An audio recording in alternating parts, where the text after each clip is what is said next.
Diz assim, palavra do Senhor, livro de Rute, capítulo 1, a partir do verso 1. Nos dias em que os juízes julgavam, houve fome na terra de Israel. Nenhum homem de Belém de Judá foi morar por algum tempo na terra de Moabe, com a sua mulher e os seus 2 filhos. Este homem se chamava Elimeleque, e sua mulher se chamava Noemi. Os filhos se chamavam Malom e Quilion, eram efrateus de Belém de Judá. Foram à terra de Moabe e ficaram ali. Algum tempo depois, Elimeleque, o marido de Noemi, morreu e ela ficou sozinha com os 2 filhos. Estes casaram com mulheres moabitas. O nome de uma delas era Orfa, e o nome da outra era Rute. E ficaram ali quase 10 anos. Depois morreram também Malom e Quilion, os 2 filhos de Noemi. E assim ela ficou sozinha, sem os 2 filhos e sem o marido.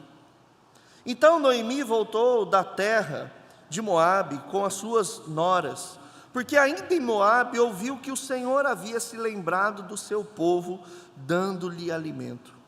Assim, ela saiu do lugar onde havia morado, e as 2 noras estavam com ela. Enquanto caminhavam, voltando para a terra de Judá, Noemi disse às suas noras: vão agora e voltem cada um para a casa da sua mãe, e que o Senhor seja bondoso com vocês, assim como vocês foram bondosas com os que morreram comigo. O Senhor faça com que vocês sejam felizes, cada uma na casa do seu novo marido. E deu um beijo em cada uma delas. Elas, porém, começaram a chorar alto e lhe disseram: não, nós iremos com a senhora para junto do seu povo. Mas Noemi disse: voltem, minhas filhas, porque vocês iriam comigo? Vocês acham que eu ainda tenho filhos em meu ventre para que se casem com vocês? Voltem, minhas filhas, vão embora, porque sou velha demais para ter marido. E ainda que eu dissesse tenho esperança, ou ainda que casasse esta noite e tivesse filhos, será que vocês iriam esperar até que eles viessem a crescer? Ficariam tanto tempo sem casar? Não, minhas filhas, a minha amargura é maior do que a de vocês, porque o Senhor descarregou a sua mão contra mim. Então, de novo, choraram em alta voz. Orfa, com um beijo, se despediu de sua sogra, porém Rute se apegou a ela. Então Noemi disse: veja, a sua cunhada voltou para o seu povo e para os seus deuses, vá você também com ela. Porém Rute respondeu: não insista para que eu a deixe, nem me obrigue a não segui-la, porque aonde quer que você for, irei eu, e onde quer que pousar, ali pousarei eu. O seu povo é o meu povo, e o seu Deus é o meu Deus. Onde quer que você morrer, morrerei eu, e aí serei sepultada. Que o Senhor me castigue se outra coisa, que não seja a morte, me separar de você.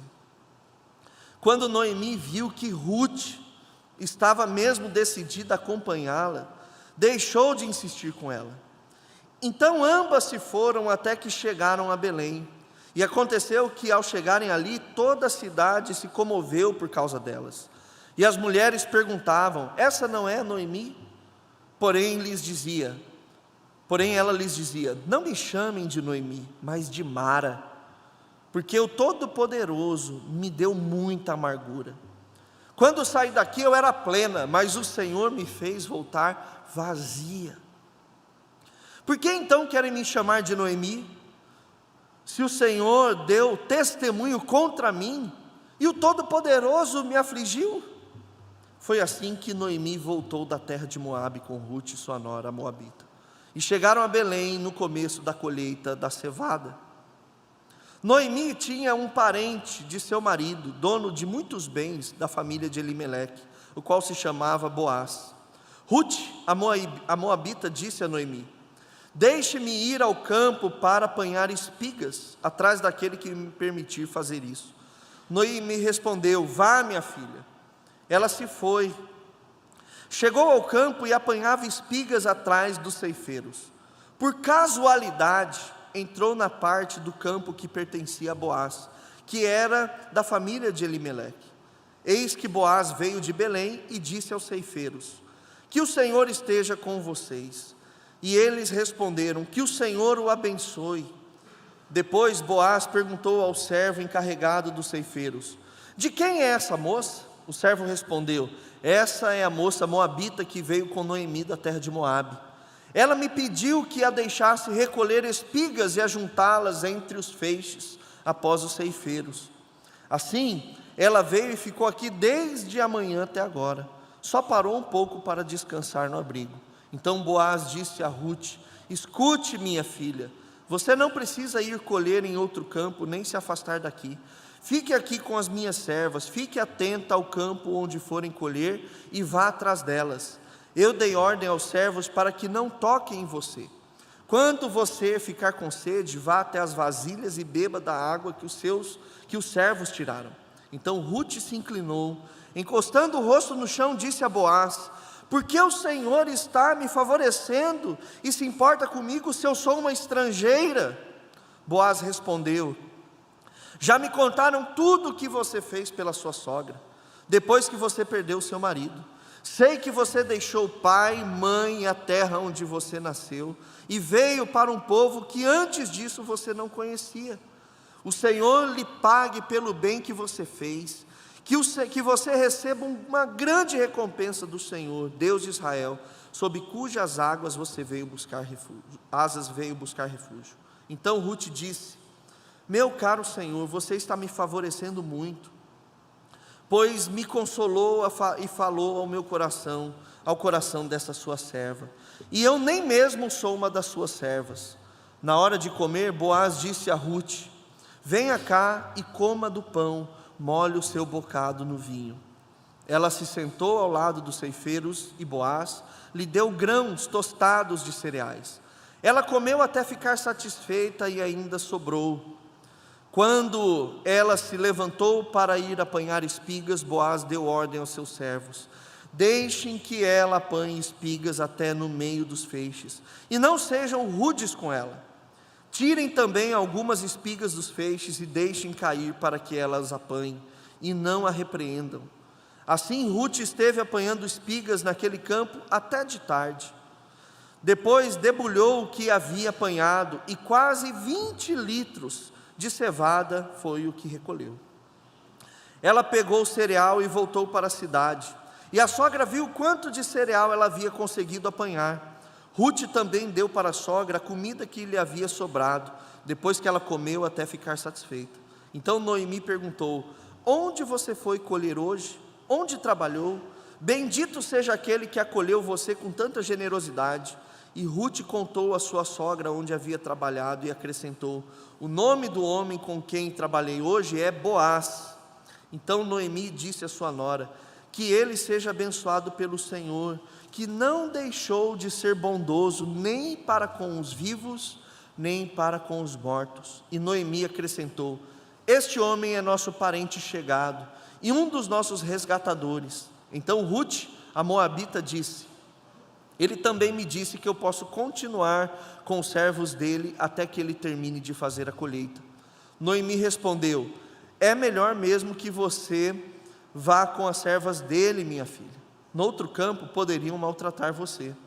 Assim Rute ficou na companhia das servas de Boaz para apanhar espigas até que a colheita da cevada e do trigo se acabou, e continuou morando com a sua sogra. Deixa a sua Bíblia aberta, depois dessa leitura extensa, e vamos orar.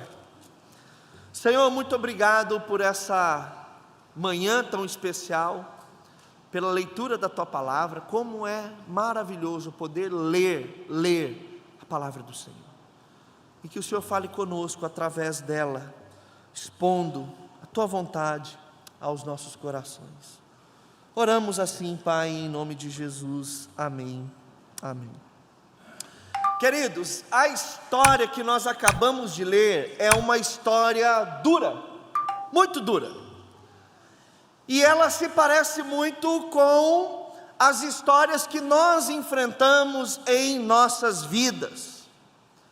O livro de Ruth é uma história maravilhosa e muito provavelmente foi escrita por Salomão. Alguns dizem que foi Samuel, ou algum dos profetas na época de Davi, Natã, Gade, mas muito provavelmente foi Salomão, até pelo estilo de escrita, uma história quase que poética. E Salomão, ele sabia muito bem escrever sobre as questões da vida, como a gente vê em Eclesiastes, como a gente vê em Provérbios, e ele sabe também escrever muito bem sobre relações amorosas.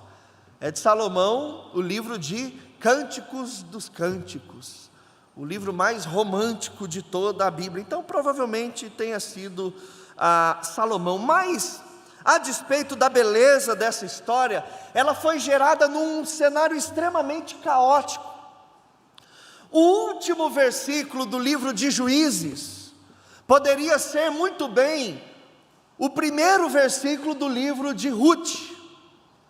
Se você olhar aí como termina o livro de Juízes, diz que naqueles dias não havia rei em Israel, cada um fazia o que achava mais certo. Como é que você espera uma boa história de um contexto social totalmente desfavorável?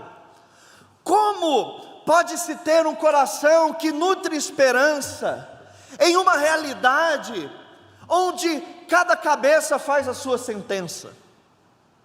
Quando nós vemos esse relato do livro de Juízes dizendo que não havia rei e cada um fazia o que achava mais certo, nós estamos falando de um tempo de anarquia. Não há rei, não há juízo, as leis foram esquecidas. O povo era confiante demais em si mesmo, porque quando não há regras, as suas regras é que tem valor, e isso faz do coração obstinado do ser humano um coração extremamente confiante, dono da razão, dono da certeza. Mas ao mesmo tempo, é nesse contexto que o povo ignorava suas obrigações pactuais com Deus. Deus não era relevante, eles tinham confiança em si mesmos, ignoravam as suas obrigações pactuais diante de Deus, e a palavra de Deus deixou de ser padrão em suas vidas. Note, nós estamos falando de Ruth, apesar de você começar a achar que nós estamos falando dos nossos tempos atuais. Mas é verdade que hoje também nós vivemos em tempos assim. Nós parece que somos confiantes demais em nós mesmos, ignoramos no nosso dia a dia as nossas obrigações com Deus, negligenciamos, deixamos Deus para segundo plano, negligenciamos de estar junto com os irmãos do culto, negligenciamos as orações, negligenciamos a leitura bíblica, negligenciamos em aplicar os mandamentos do Senhor em nossa rotina cotidiana de família, de trabalho, das inter-relações, porque nós somos confiantes demais em nós mesmos. E a palavra de Deus, ela parece que não é padrão para a nossa vida. Nós temos como padrão a nossa experiência pessoal, nós temos como padrão as circunstâncias, nós temos como padrão a opinião dos outros, mas a palavra de Deus parece que ela não é padrão. Como é que se espera ter uma boa história diante de um cenário como esse? Mas é aqui que acontece a história de Ruth. Muito provavelmente entre Juízes 3, em Otiniel, e Sansão, Juízes capítulo 13 ao 16, onde nós vamos ver em Juízes um grande movimento de a infidelidade do povo com Deus. Nesse período, no livro de Juízes, do capítulo 3 ao 16, a gente vai ver uma crescente infidelidade de Deus, do povo em relação a Deus. E o texto ele começa dizendo que nos dias em que os juízes julgavam, houve fome na terra de Israel. Só que essa não é qualquer fome, meus irmãos. Essa é uma fome imposta por Deus como consequência da desobediência do povo. Tanto que Noemi, ela tem uma teologia maravilhosa e ela sabe disso. Se você olhar no verso de número 6, ela vai dizer que ela ouviu que o Senhor havia se lembrado do seu povo, dando o alimento. Então, Deus, ele tira a mão de Israel por conta da infidelidade. O povo está sofrendo por conta de fome. E se você olhar também lá em Levíticos, não precisa abrir, eu vou ler para você, capítulo 26, verso 3, diz assim: se andarem nos meus estatutos, e guardarem os meus mandamentos e os cumprirem, então eu lhes darei as chuvas na época certa, e a terra produzirá a sua colheita, e a árvore do campo dará o seu fruto. A debulha dos grãos se estenderá até o tempo da vinha das uvas, e a vinha se estenderá até o tempo das sementeiras. Vocês comerão o seu pão à vontade, e habitarão em segurança na sua terra. Então aqui a infidelidade do povo fez com que a terra também sofresse. Deus, ele não deixa de castigar o pecado, de punir a infidelidade, mesmo quando se trata dos seus filhos. E não só isso, se nós olharmos também o texto de Isaías 45, 7, olha o que diz, para você que acha assim: nossa, Deus, ele não faz o caos, Deus não pune, Deus não corrige. Mas Isaías está dizendo algo da palavra do Senhor quando ele fala: eu formo a luz e crio as trevas, promovo a paz e crio os conflitos, eu, o Senhor, faço todas as coisas. Ruth sabia, ou melhor, Noemi sabia da soberania de Deus, que Deus, ele estava com as mãos dele sobre todos os acontecimentos da história. Ela sabia, não era qualquer fome que aconteceu em Israel. E aí então diz que essa família, um homem de Belém, e Belém curiosamente significa casa do pão, e não há pão na casa do pão mais. Ela foi morar por algum tempo na terra de Moabe. Eles cruzaram o Mar Morto, foram numa terra estrangeira, uma terra pagã, e estavam lá em outra língua, outros costumes e outros deuses. E aí então o texto mostra que veio uma tragédia para aquela família, que no primeiro momento era uma família promissora. Noemi tinha um marido e 2 filhos homens, o que dava uma grande vantagem para a família. Só que aqueles 2 filhos homens se casaram com 2 mulheres moabitas, estrangeiras, fazendo inclusive aquilo que Deus repudia. Mas ainda assim aconteceu. E aí seu marido morre, e depois de quase 10 anos de casamento, os filhos morrem. E o texto mostra ali que parece que havia um problema de esterilidade grande, porque não tem filhos. E eles saem de Belém para Moabe numa condição favorável, porque eles têm inclusive dinheiro para comprar propriedades em Moabe e se estabelecerem ali. Então Noemi não vê outra alternativa a não ser voltar para sua terra, até mesmo porque ela ouviu que o Senhor havia se lembrado do seu povo, dando alimento. E ela então dá um bom conselho para suas noras: fiquem aqui na terra, acabou o nosso vínculo, não há esperança para vocês. Será que o cenário vai ser favorável? Vocês estão indo com uma viúva, mais 2 viúvas, mulheres estrangeiras, para uma outra terra. Como que isso pode trazer algo bom? Qual esperança há para vocês? E elas mesmo assim, de modo relutante, elas permanecem firmes, mesmo após Noemi orar por elas, como a gente vai ver no verso de número 8, que o Senhor seja bondoso com vocês, que o Senhor faça com que vocês sejam felizes, cada um na casa do seu novo marido. E elas: não, Noemi, nós vamos contigo. E ela: não, eu vou dar um choque de realidade, eu não vou mais ter filho, porque havia a lei do levirato que você poderia casar com o irmão dos irmãos mortos deveriam resgatar, mas aqui não tem essa esperança. E ela fala: eu já sou velha, eu não vou ter filho, E ainda que eu tivesse, você vai esperar eles crescerem para se casarem com eles? Jamais. E o grande ponto de realidade é quando ela fala: o Senhor descarregou a sua mão contra mim. Olha que frase forte que Noemi diz. O Senhor descarregou a sua mão contra mim. Contra mim. E aí então uma das noras, órfã, o cenário está feio, vou voltar para minha casa mesmo. Mas Ruth se apega e não abandona Noemi. E nós temos aqui uma declaração maravilhosa. Ela fala: não insista para que eu a deixe, e nem me obrigue a não segui-la, porque onde você quer, onde você for, eu irei, onde você pousar, eu pousarei.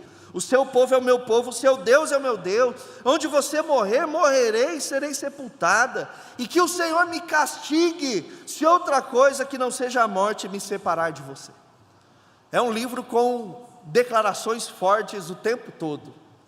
E aí Noemi viu que não tinha nada o que fazer, e Ruth ia seguir, então falou: vamos embora junto então. E aí chegaram, e as mulheres da cidade, que ela já tinha saído há muitos anos, falaram: essa daí não é Noemi? Quando teve a fome, é que ela não foi para outras terras distantes, ela está de volta, está na terra dela, na casa dela. E Noemi fala assim: não me chamem mais de agradável de Noemi, mas me chamem de Mara. E ela faz uma outra declaração forte: porque o Todo-Poderoso me deu muita amargura. Quando eu saí daqui, eu era plena, tinha filhos, homens, um marido, tinha recursos para poder ir para outro lado da região, me estabelecer lá, mas agora eu voltei sem nada. Outra declaração forte: o Senhor deu testemunho contra mim, o Todo-Poderoso me afligiu. E não há mais uma resposta dessas mulheres falando mais nada de Noemi. Então eles chegam em Belém, no começo da colheita de cevada, e Ruth toma a iniciativa de fazer alguma coisa. E ela começa então a ir aos campos para colher espigas na época da colheita de cevada. E o texto diz no verso de número 3 que por acaso, por casualidade, como diz o presbítero Cláudio, Deus mexendo os pauzinhos, né, Cláudio?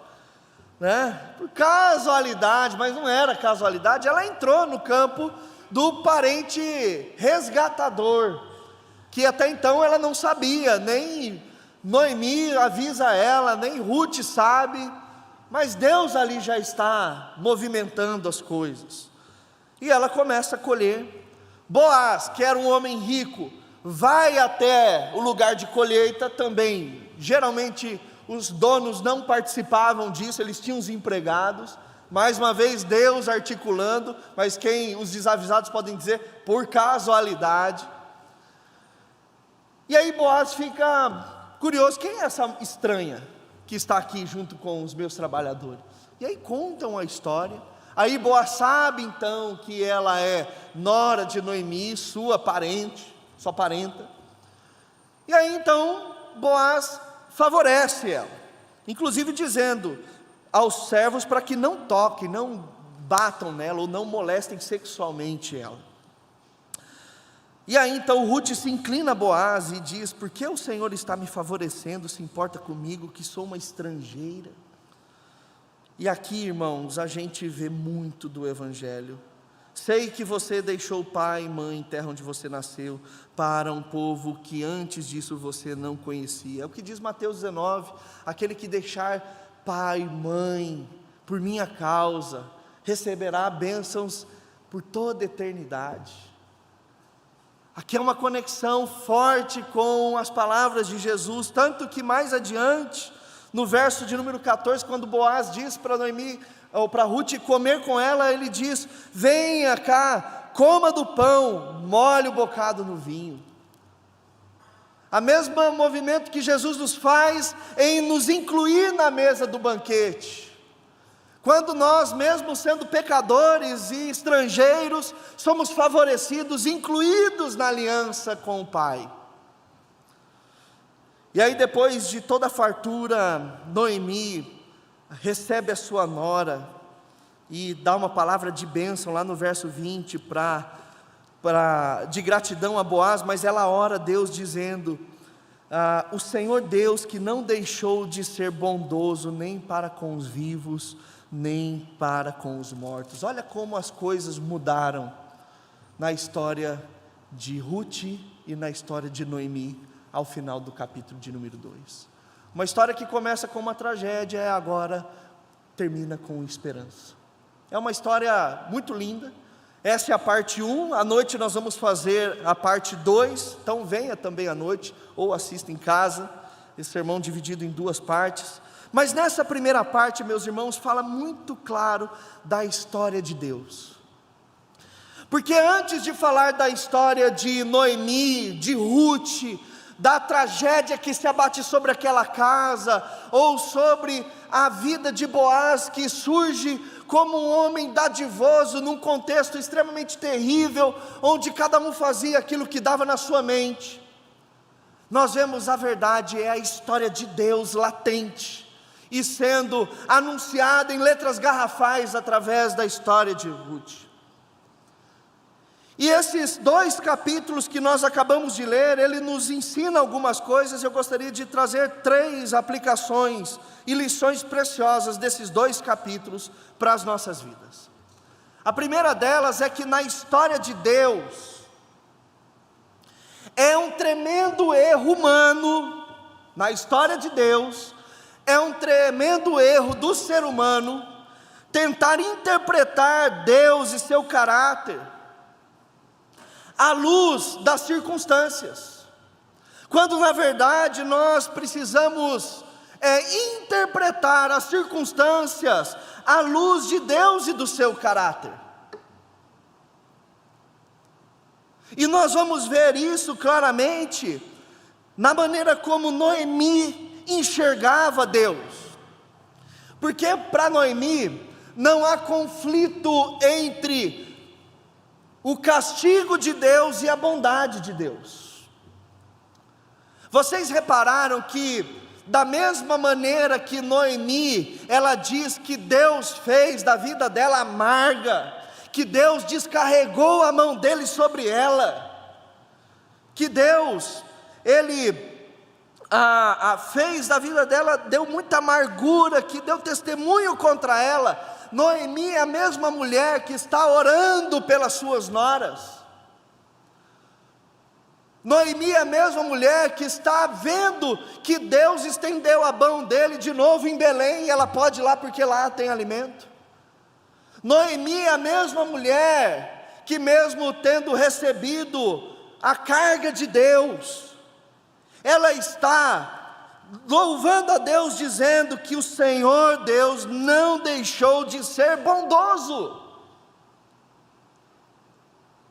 Irmãos, nós muitas vezes em nossas realidades, nós queremos interpretar Deus e julgar o caráter de Deus nivelados pelas circunstâncias.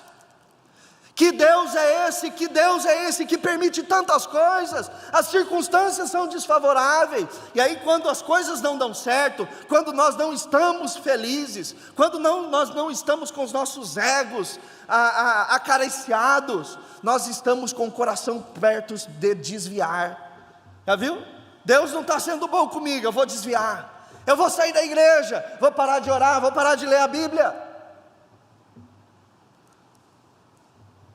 Nós queremos sempre analisar Deus e julgá-lo pelas circunstâncias, quando na verdade nós devemos fazer o contrário. Nós devemos fazer sempre a leitura das circunstâncias a partir de quem Deus é e do caráter dele. Porque ainda que Deus tenha colocado a mão dele contra Israel, contra aquela família, em nenhum momento Noemi ousou dizer que Deus não era bom, que Deus não era todo-poderoso. Sabe uma coisa também que Noemi não faz aqui? É dizer que a tragédia é culpa do diabo ou culpa do acaso? Ela lida com uma questão difícil, que Deus é aquele que é gracioso, mas é também o Deus que pesa a mão, porque diante de Deus, irmãos, não há um justo. Nenhum de nós aqui tem capacidade alguma, através das nossas atitudes, de chegar para Deus e apontar o dedo na cara dele e falar assim: o senhor está errado. E nós não estamos falando de uma mulher que apenas está com uma dívida no cartão de crédito. Nós não estamos dizendo de uma mulher que naquele mês teve infiltração na casa e o carro dela quebrou e apareceu uma conta sei lá da onde. Nós estamos falando de uma mulher que perdeu seu marido, que perdeu seus 2 filhos e não havia mais nenhuma esperança para ela. E ela continuava olhando e vendo que Deus é bom. E ela não ousou dizer que a amargura dela era culpa do diabo ou culpa do acaso. Ela sabia que todos os homens são merecedores do julgamento de Deus, porque nós somos pecadores. Mas Deus continua sendo bondoso para com vivos e para com os mortos. A história de Ruth nos lembra de Josué, ou melhor, de José. Lá no capítulo de número 45, verso 5 de Gênesis, quando os irmãos chegam e falam assim: olha, antes de vocês falarem, não fiquem tristes, não culpem a vocês mesmos por terem me jogado naquele buraco, porque foi Deus, foi Deus. Que maturidade Noemi tinha para entender a história de Deus, a história de Deus. Davi mesmo, quando ele foi julgado por Deus, ele falou assim: prefiro cair nas mãos de Deus do que nas mãos dos meus inimigos. E a história de Deus é essa mesmo, nós caímos nas mãos dele, mas ele ainda assim é bom, é bom. Então, meus irmãos, na história de Deus, sempre interprete as circunstâncias à luz de Deus e do seu caráter. Não se esqueça disso, não se esqueça disso. Uma segunda lição, rápida, é que na história de Deus, a eleição para a salvação não exclui ninguém, com base na etnia, na língua, na condição física, financeira, geográfica. A inclusão de Deus em sua aliança, no povo da salvação, não acontece por aparência, mas sim pela graça.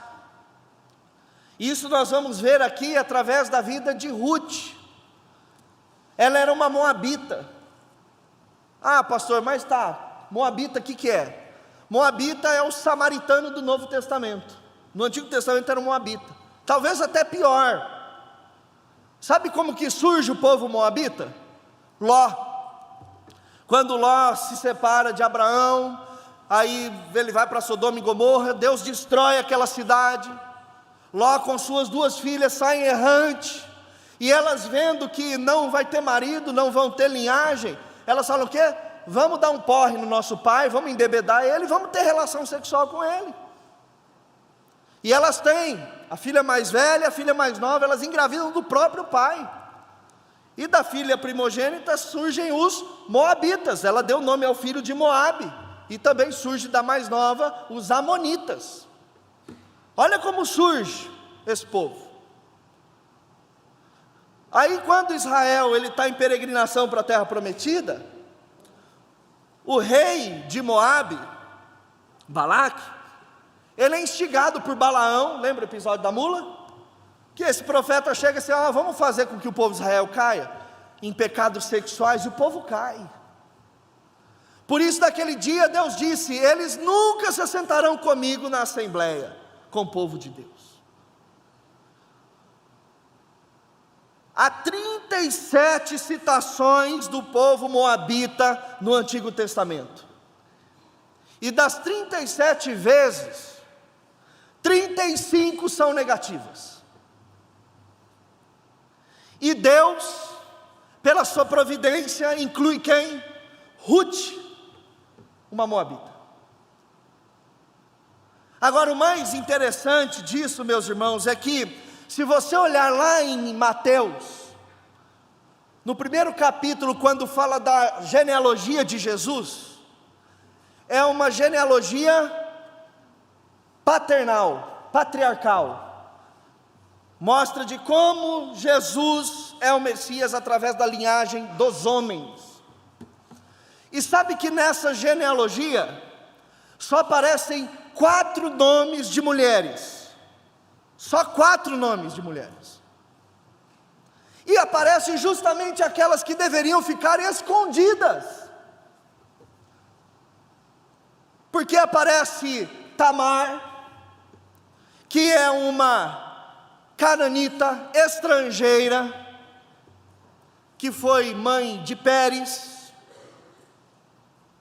cuja descendência vem em Jesus. Depois aparece Raabe, a prostituta de Jericó, estrangeira. Aparece Batseba, que era judia, mas se casou com Eteu, Urias, estrangeiro. E aparece Ruth, uma estrangeira, uma moabita.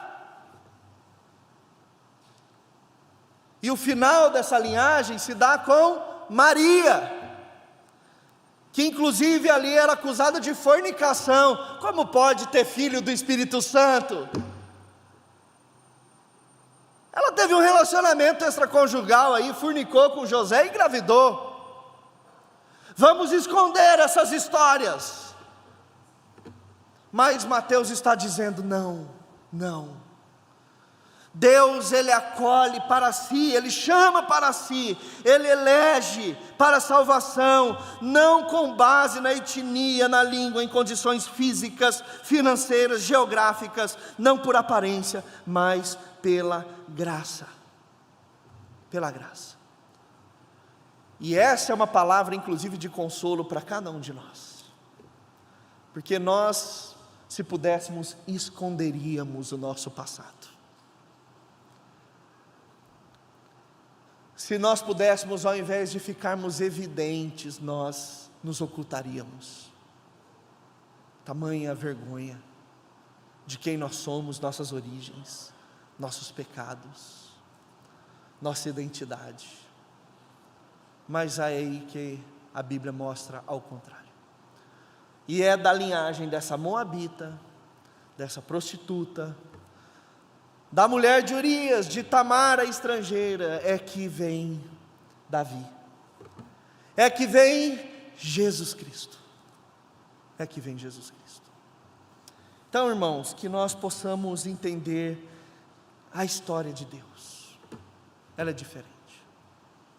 Primeiro, entender que na história de Deus nós não podemos analisá-la pelas circunstâncias, mas analisar as circunstâncias pelo Deus que é e pelo seu caráter. E também na história de Deus, gente como eu, como você, como Tamar, como Ruth, como tantos outros, são incluídos pela misericórdia divina. Nós vamos continuar à noite, falando mais dessa história, mas por hora que nós possamos orar para que Deus aplique a palavra dEle em nossos corações. Amém?